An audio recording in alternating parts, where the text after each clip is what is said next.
இது என்ன அக்கால சொல்ல கொடுத்தா செலவு வச்சுருவோம். நீ போட்டு விட்டுனா டேய் போட சொல்றேன் நான் உண்மையிலே போட்டேன். கோசங்கடா கிளர்க்கு வச்சிராரு புக்க. அது சரியான இல்ல மாட்டேன். அன்னைக்கே சொன்னடா உண்மையில கிளார்க்கு ஏழுமலை இல்ல அப்போ வரல.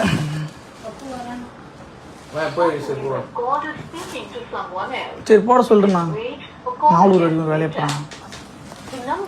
சீக்கிரம் முடிச்சு கொடுங்க அமௌண்ட் சீக்கிரம். அவர் தான் போடுறேன்டாரு. இதுக்கு மேல நான் 400 1 மணி நேரம் ஆயிடுச்சு வந்து. நான் வீடியோ கிட்டே சொல்லிடுறேன். காலையில எழுந்திருச்ச உடனே பாத்தீங்கன்னா ஒரு ஷாக்கிங்கான நியூஸுங்க. என்ன ஷாக்கிங் நியூஸ் பாத்தீங்கன்னா, ஒரு 2 நாளா வந்து ஒரு வீடியோ ட்ரெண்டிங் ஆயிட்டே இருந்துச்சு. அதாவது செங்கல்பட்டு மாவட்டத்துல இருக்கிற நம்ம மாம்பாக்கம் ஊராட்சி மன்ற தலைவர் தாவேகாவை சேர்ந்த வீரா என்பவர் பாத்தீங்கன்னா 1,30,000 லஞ்சம் வாங்கியிருக்காரு. அந்த வீடியோ வந்து சமூக வலைதளத்துல வைரல் ஆனதை நீங்க எல்லாருமே பாத்திருப்பீங்க. அது தொடர்பா வந்து பாத்தீங்கன்னா நேற்று அதிரடி ஆக்ஷன் எடுக்கிற மாதிரி ஃபர்ஸ்ட் கட்சியில இருந்து நீக்கிட்டாங்க. கட்சியில இருந்து நீக்கின பிறகு வந்து பாத்தீங்கன்னா போலீஸே கைது செஞ்சிருச்சு அந்த நபரை. நான் கூட நினைச்சேன், எப்பா இதெல்லாம் நாங்க பாக்காத சீனா, எதனால லைட்டர் செக்ஷனா போட்டு அரெஸ்ட் பண்ணிருப்பீங்க, நைட்டுக்குள்ள எப்படி இருந்தாலும் அந்த மனுஷனை விட்டுருவீங்க அப்படின்னு தான் நினைச்சேங்க.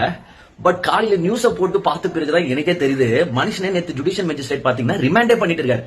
சோ இப்போ அந்த லஞ்சம் வாங்கின அந்த தாவேகாவை சார்ந்த நபர் கம்பி எண்ணி கொண்டிருக்கிறார். எங்க ஜெயில கம்பி எண்ணிட்டு இருக்காரு.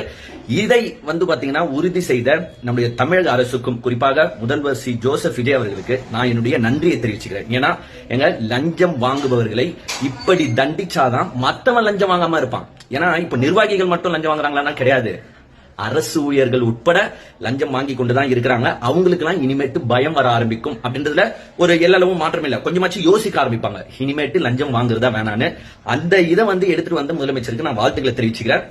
Of course at the end of the day லஞ்சம்ன்றது வந்து பாத்தீங்கன்னா இந்த தமிழ்நாட்டுல இல்லாம யார் பண்ணாலும் எங்களுக்கு சந்தோஷம் தான்.